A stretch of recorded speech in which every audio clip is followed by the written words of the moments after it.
क्या होता है वर्ड पोलैरिटी? पोलैरिटी जो वर्ड है that comes from the word polar. Okay, जैसे आपको अर्थ में पता है कि there are two poles, north pole and south pole. उसी तरह से मैग्नेट में भी दो पोल्स होते हैं, north pole and south pole. और जब हम लोग एक सेल क्रिएट करते हैं तो उस सेल में भी दो पोल्स होते हैं, one which is positively charged and the other which is negatively charged.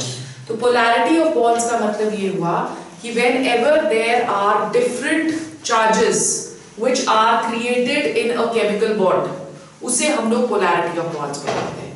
ये वाला जो वर्ड है ये स्पेसिफिकली हम यूज करते हैं विद रिस्पेक्ट टू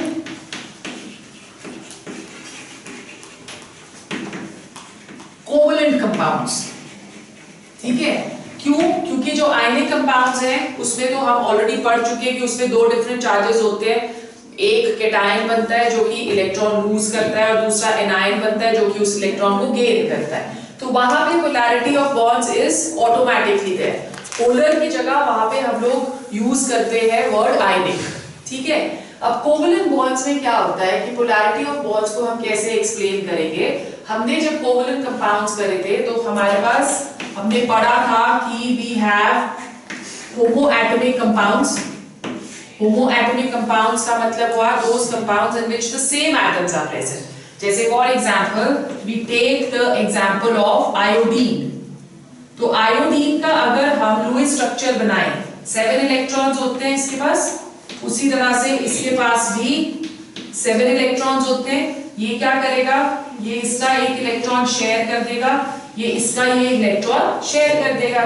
दोनों आयोडीन है.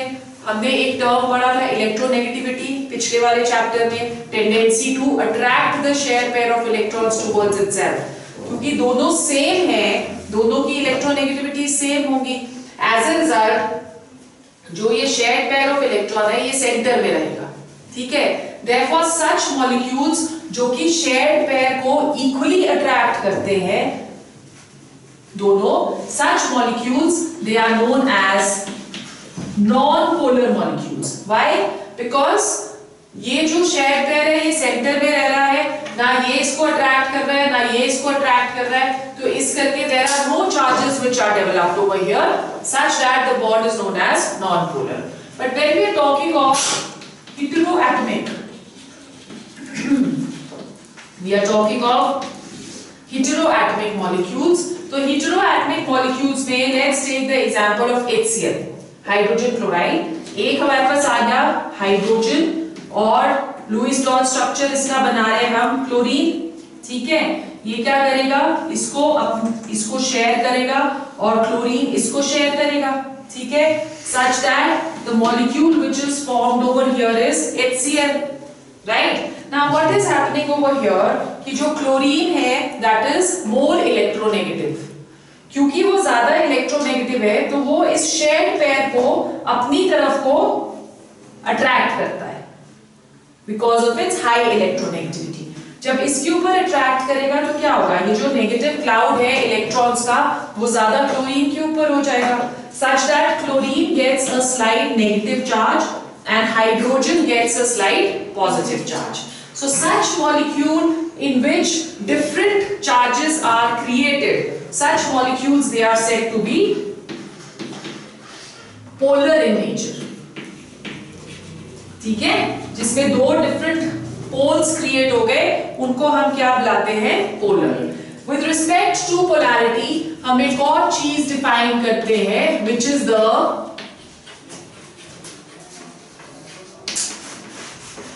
Dipole moment. Right, dipole moment क्या है, डाइपोल मोमेंट को हम डिनोट करेंगे by mu and it is the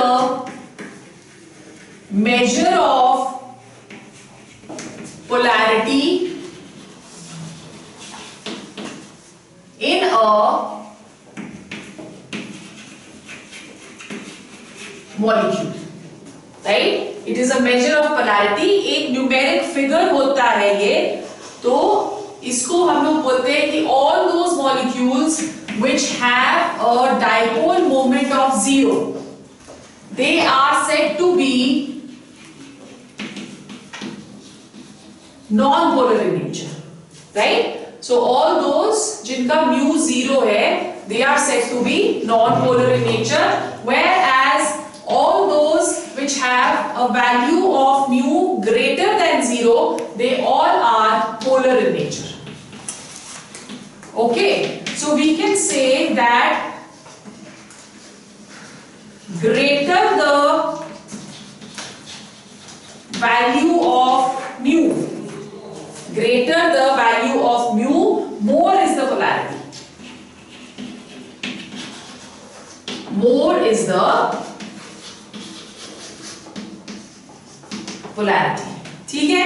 Have you understood? So we have put 3 statements over here. First statement कि if the value of mu is 0, molecule is going to be non-polar. If the value of mu is greater than 0, it is polar. And if the value of greater the value of mu, that is going to give us more polarity in a molecule. Mathematically अगर हम लोग calculate करना चाहें mu को, as I just said कि ये एक digit होता है या एक फिगर होता है, तो मैथमेटिकली हम किस तरह से कैलकुलेट करते हैं mu को? mu that is equal to q into d, right? Where q is equal to charge, right? And d that is equal to distance of separation between the atoms. Distance of separation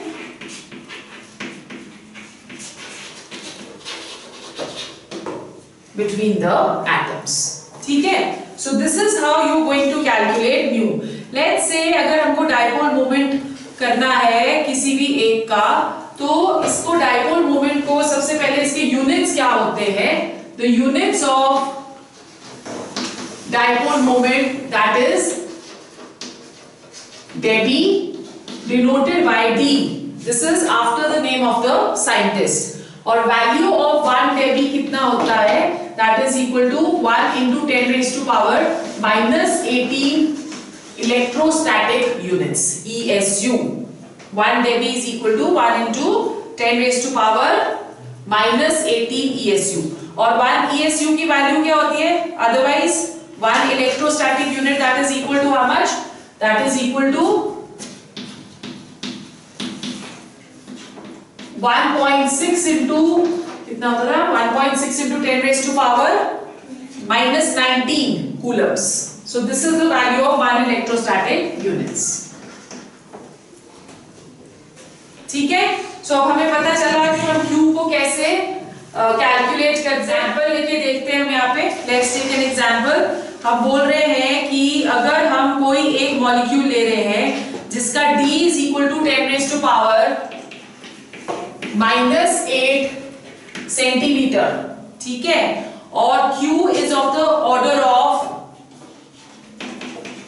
10 raised to power minus 10 centimetre, then what is the value of mu? ये हमारा question है. mu क्या हुआ? mu that is equal to Q into D, right? इसको हमें convert करना पड़ेगा पहले किसमें? कूलम्स में. सो कूलम्स में हम इसको कन्वर्ट करते हैं 10 raised to power minus 10 को. अब बोल रहे हैं कि 1 ESU that is equal to 1.6 into 10 raised to power minus 19 coulombs.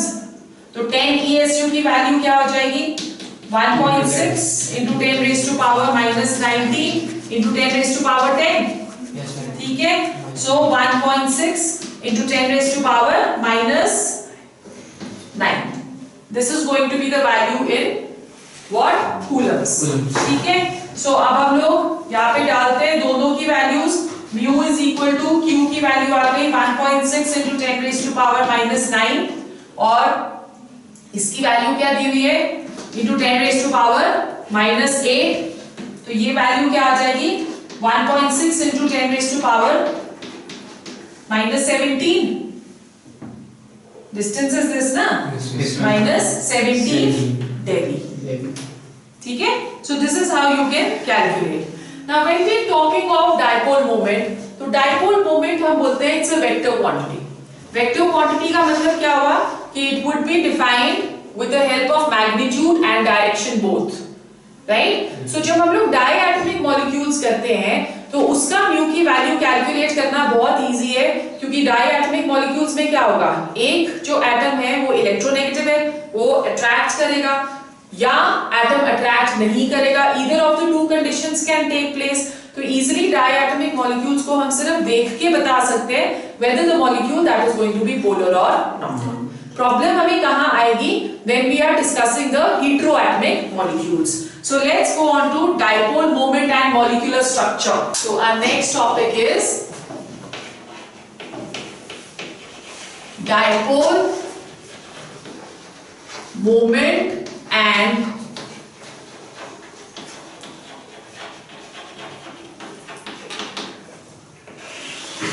molecular structure. Now as I just told you कि अगर हम लोग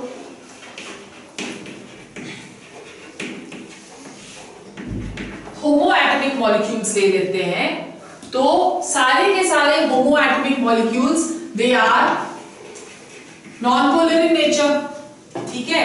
अगर हम हीटेरोएटॉमिक मॉलिक्यूल्स ले लेते हैं तो हीटेरोएटॉमिक मॉलिक्यूल्स में जो पोलैरिटी है that depends upon the structure of the molecule. So heteroatomic में we are saying that polarity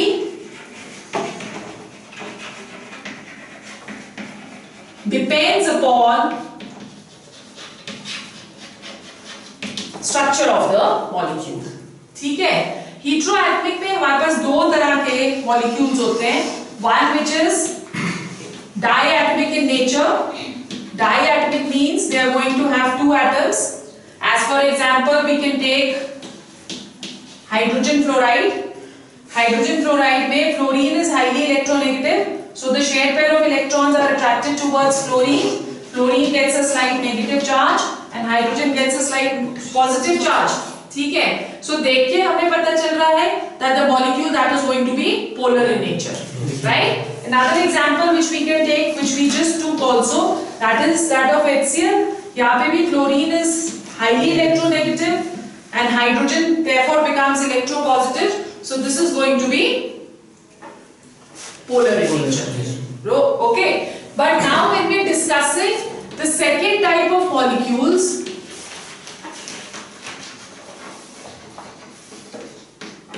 which are polyatomic. It means it has more than two atoms.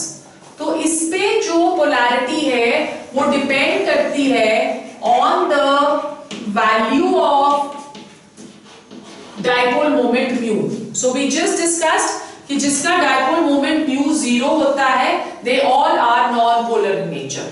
Now over here the polarity or the value of mu will depend upon the structure of the molecule. So we are saying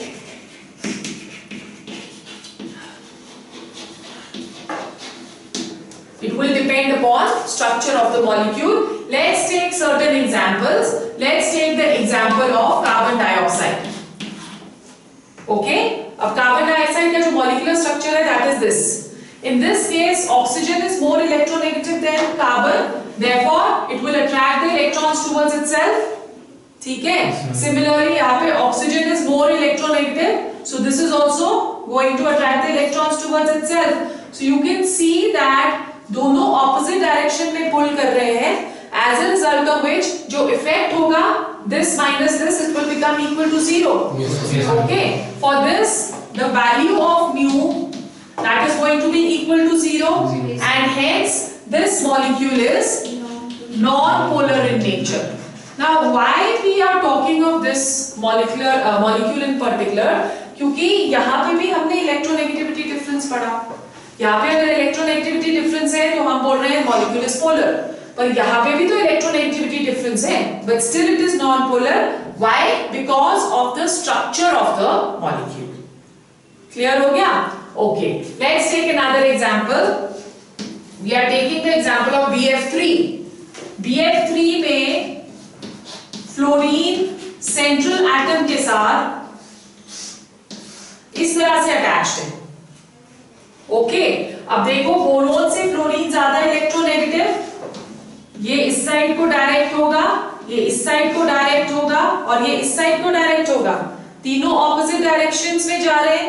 again okay, so we doing a comparative study of NH3 and NF3। इस पे आपको question कैसे आता है, question आता है कि although fluorine is more electronegative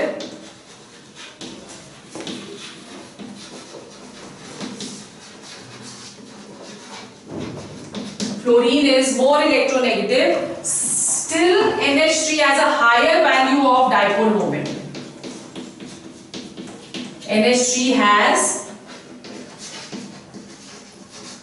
greater value of mu. This is a question which is important from your examination point of view. अब हम इसे कैसे explain करेंगे?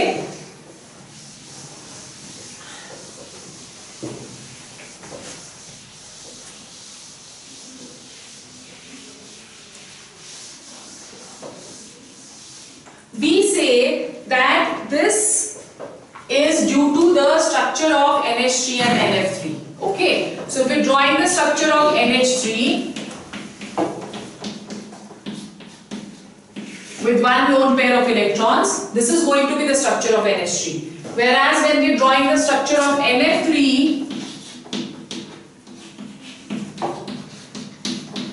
this is the structure of NF3. ठीक है?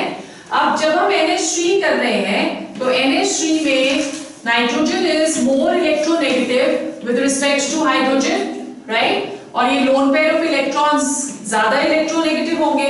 तो in this case the dipoles or the directions is in the similar direction, right? ये तीनों के तीनों चारों in fact they all are in the same direction. But when we are talking of NF3 तो fluorine जो है वो ज्यादा इलेक्ट्रोनेगेटिव है ना, then nitrogen. So as a result what will happen, और एक आपका इस डायरेक्शन में चला गया तो यहाँ पे ये डिफरेंट डायरेक्शंस में जा रहे हैं, ऑपोजिट डायरेक्शंस में जा रहे हैं, इसलिए जो म्यू की वैल्यू NF3 में होती है that is going to be less. In this case the value of mu it is recorded as 1.47 dB, whereas in this case it is regarded as 0.24 dB. Okay, so this is the reason. If you want to write down the लिख लो. In case of NF3, in case of NF3, fluorine is more electronegative than nitrogen. Fluorine is more electronegative than nitrogen. Therefore,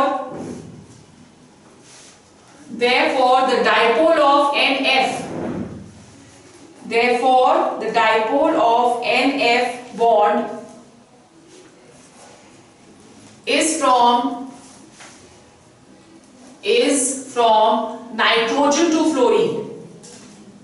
Is from nitrogen to fluorine. The orbital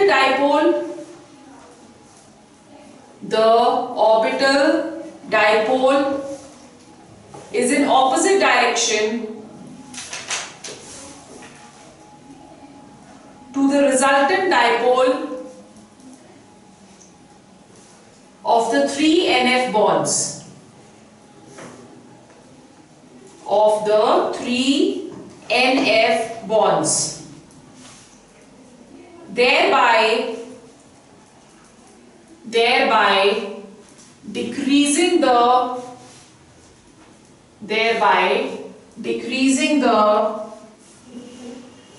net dipole moment of NF3. Orbital dipole यहाँ पे क्या हुआ? This one, due to the electrons. ठीक है? On the other hand, in NH3, nitrogen is more electronegative. Nitrogen is more electronegative. Therefore, the orbital dipole orbital dipole is in the same direction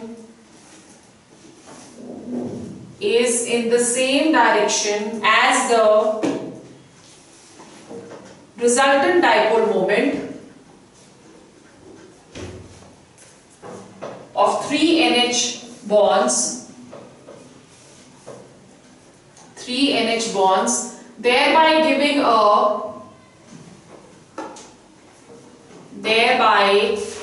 a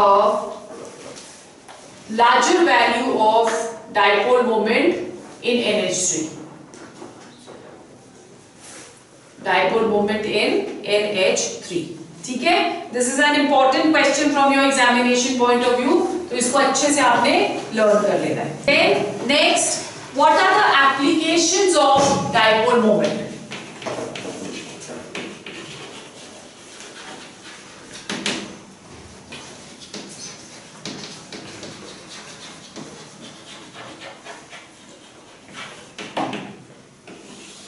Applications of dipole moment.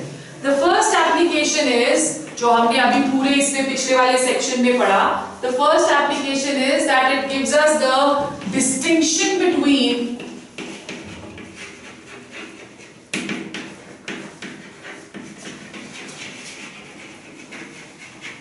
polar and non-polar molecules.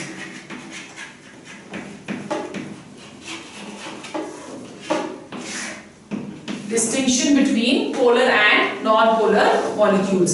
जैसे कि हमने अभी पढ़ा कि all those which have a value of dipole moment as 0, they all are going to be non-polar in nature, and all those which have a dipole moment greater than 0, they all are going to be polar in nature. Clear?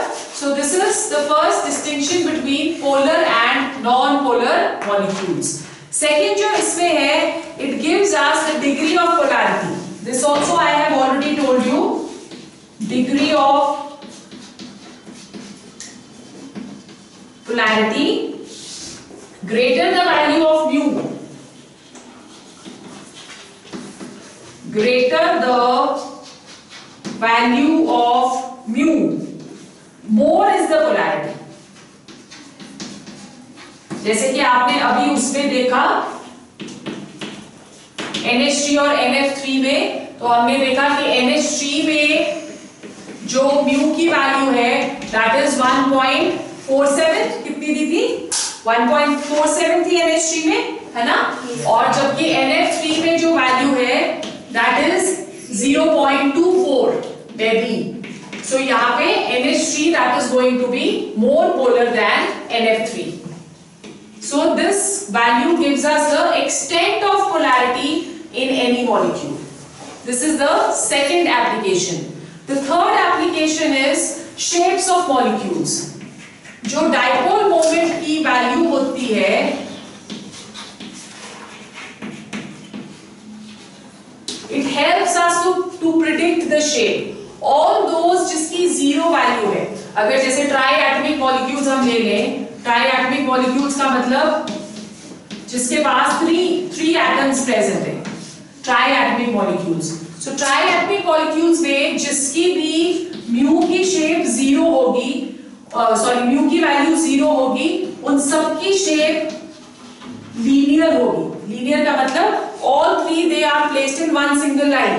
जैसे for example हमने अभी किया था carbon dioxide, ठीक है, और हमने किया BeF2, इन दोनों की डाइपोल मोमेंट की वैल्यू 0 थी, देयरफॉर इनकी जो शेप हम प्रिडिक्ट कर सकते हैं that can be linear.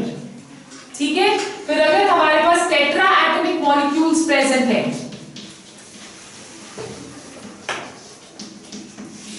Tetra atomic molecules means it has 4 atoms.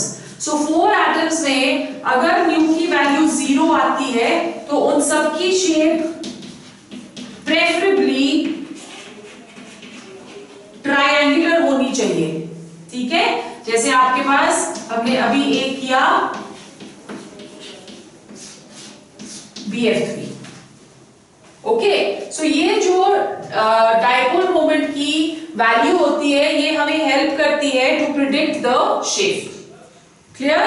Alright. फिर उसके बाद एक बहुत ही इंपॉर्टेंट इसका एप्लीकेशन है टू गिव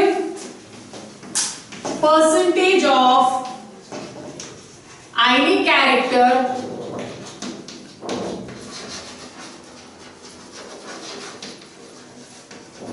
in a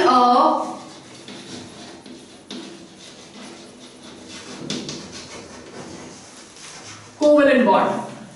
अब आपको ये समझना है कि दो तरह के बॉन्ड्स हमने करे, कोवलेंट बॉन्ड और आयनिक बॉन्ड। हर एक कोवलेंट बॉन्ड के अंदर कुछ आयनिक कैरेक्टर प्रेजेंट रहता है और हर एक आयनिक बॉन्ड के अंदर कुछ कोवलेंट कैरेक्टर प्रेजेंट रहता है। तो डाइपोल मोमेंट हमें एक, क्योंकि हमने पढ़ा सबसे पहले कि कोवलेंट बॉन्ड का कैरेक्टरिस्टिक है डाइपोल मोमेंट, तो डाइपोल मोमेंट हमें परसेंटेज ऑफ आयनिक कैरेक्टर देगा। It is a mathematical calculation. So let's see किस तरह से हम लोग परसेंटेज ऑफ क्या कहते हैं आयनिक कैरेक्टर कैलकुलेट कर सकते हैं।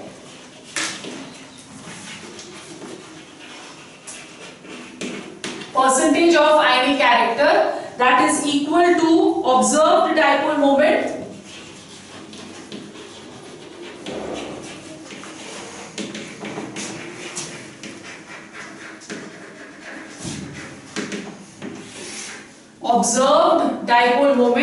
upon dipole moment for complete ionic character.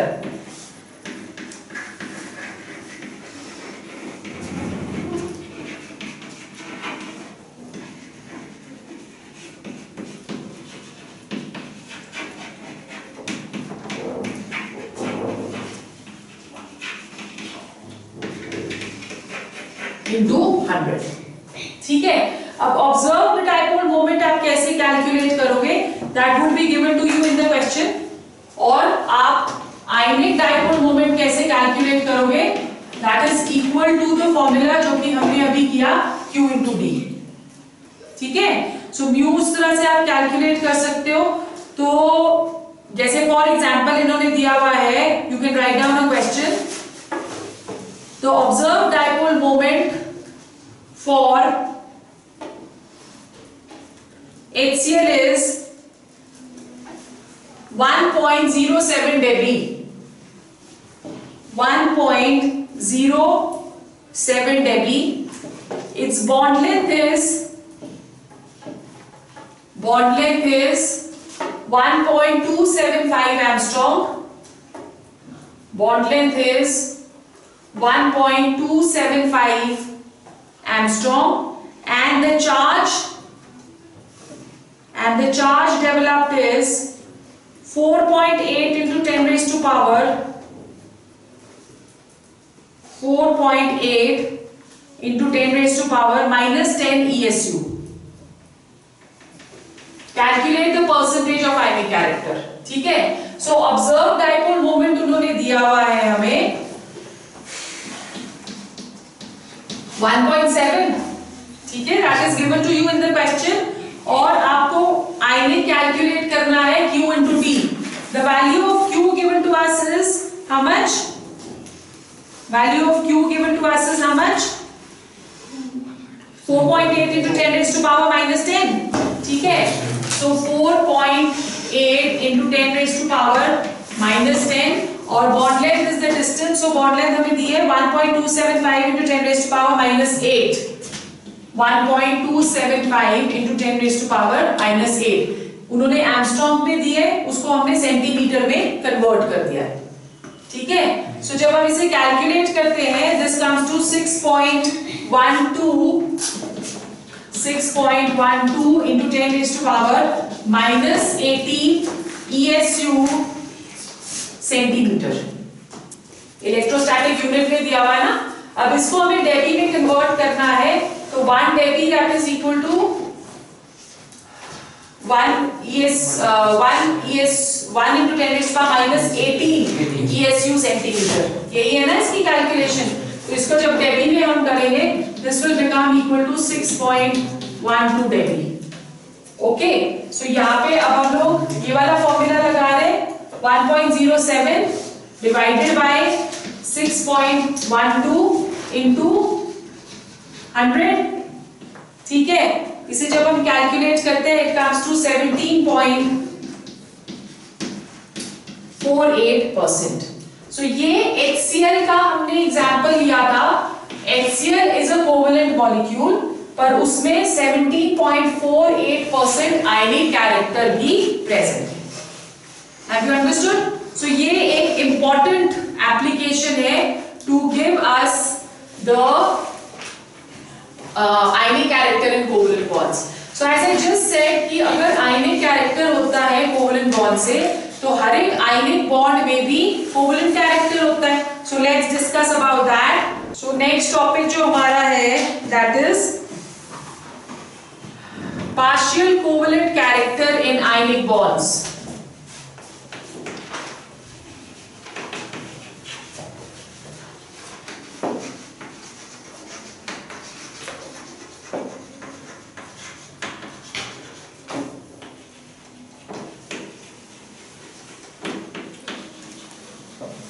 Partial covalent character in ionic bonds। Okay, इसमें हम लोग क्या कहते हैं कि आयनिक बॉन्ड्स में पॉजिटिव और नेगेटिव आयंस प्रेजेंट है, राइट? सो जो पॉजिटिव होगा और नेगेटिव होगा वो दोनों एक दूसरे को अट्रैक्ट करेंगे। अगर वो एक दूसरे को अट्रैक्ट करते हैं तो वो दूसरे के इलेक्ट्रॉन क्लाउड की शेप को चेंज कर सकते हैं, और उस प्रोसेस को हम क्या बुलाते हैं? डिस्टॉर्शन, है ना? अगर एक दूसरे मॉलिक्यूल की शेप को चेंज करेगा तो उस प्रोसेस को हम बुलाते हैं डिस्टॉर्शन। एंड दिस प्रोसेस और the phenomenon of changing the shape of other molecule, that is known as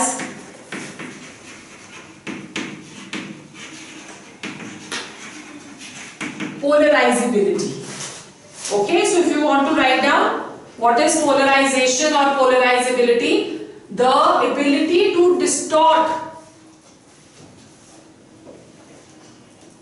the electron cloud, the ability to distort the electron cloud of a negative ion by a positive ion is called polarizability, is called polarizability। So more the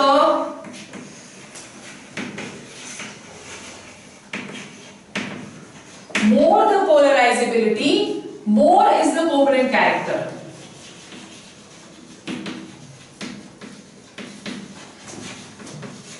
जितना ज्यादा distortion होगा उतनी ज्यादा polarisability होगी, और जितनी ज्यादा polarisability होगी उतना ही ज्यादा कोवेलेंट कैरेक्टर होगा। ठीक है? सो इसको हम कैसे प्रिडिक्ट करते हैं कि एक मॉलिक्यूल में कितनी पोलराइजेबिलिटी हो रही है? That is explained on the basis of a set of rules which are known as Fajan rules. It is after the name of the scientist। ठीक है? अगर कुछ भी पोलराइजेबिलिटी नहीं होती किसी भी एक कंपाउंड में तो वो प्रीडोमिनेंटली आयनिक है, उसमें कोवेलेंट कैरेक्टर है ही नहीं, राइट? सो फजान रूल क्या बोलता है? The first rule of Fajan is smaller the size of the cation,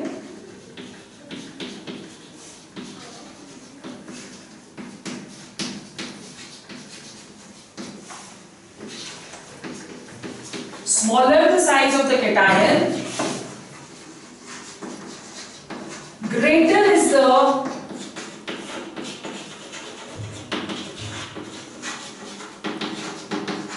polarizability।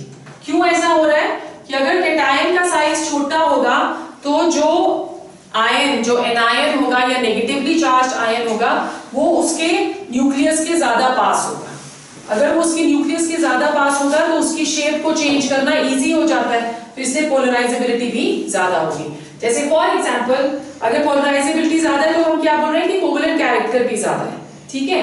अगर हम लोग हेलाइड्स लेते हैं एल्कली मेटल्स के, जैसे हमने ले लिया LiCl, NaCl KCl, RbCl and CaCl, cesium chloride. These are all alkali metals. So we are taking lithium chloride, sodium chloride, potassium chloride, rubidium chloride and cesium chloride. इसमें size जो है सबसे छोटा किसका है? लिथियम का। तो लिथियम जो है वो क्लोराइड के आयन को सबसे ज्यादा डिस्टॉर्ट करेगा, सबसे ज्यादा पोलराइजेबिलिटी होगी और सबसे ज्यादा कोवेलेंट कैरेक्टर होगा। तो कोवेलेंट कैरेक्टर डिक्रीज करता है डाउन द रूट। तो सबसे आयनिक इसमें कौन सा हुआ? Most covalent is lithium chloride and most ionic that is going to be cesium chloride. Clear? Second rule बोलता है larger the size of an ion, more is the polarizability.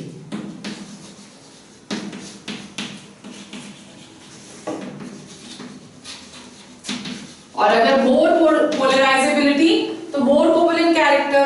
ठीक है, अब हम लोग ले लेते हैं हैलाइड्स ऑफ लिथियम। सबसे पहले आ गया लिथियम फ्लोराइड, फिर उसके बाद lithium chloride, lithium bromide and lithium iodide.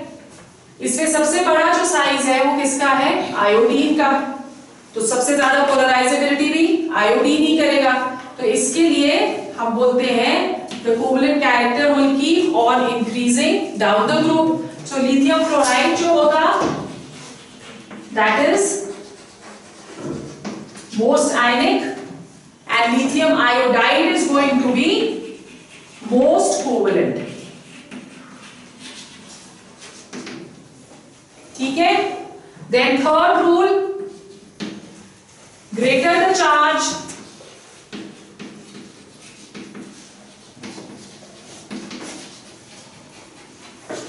more the polarizability.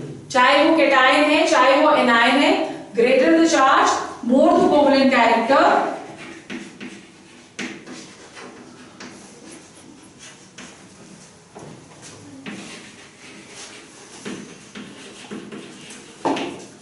ठीक है?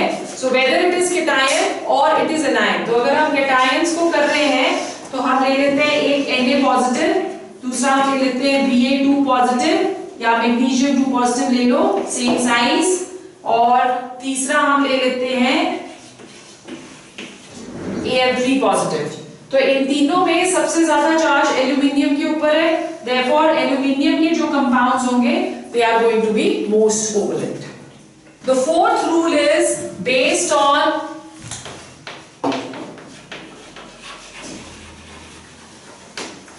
electronic configuration.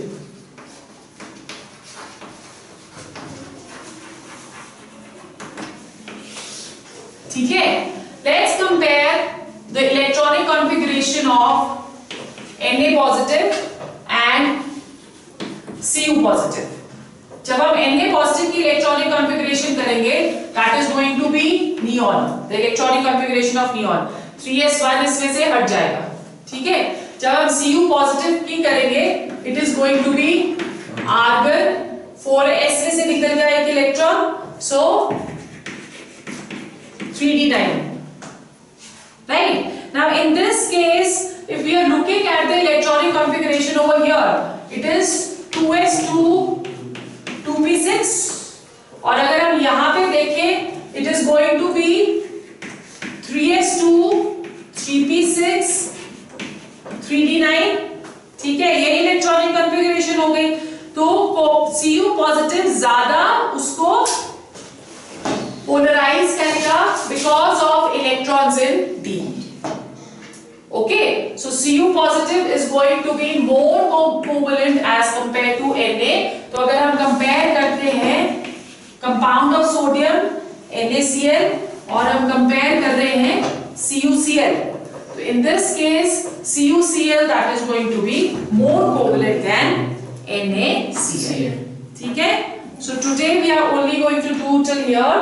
Then tomorrow we are going to start with a very important topic, PSEPR theory, valence shell electron pair repulsion theory. जिसके ऊपर आपको exam में shapes molecules की draw करने के लिए आती है, राइट।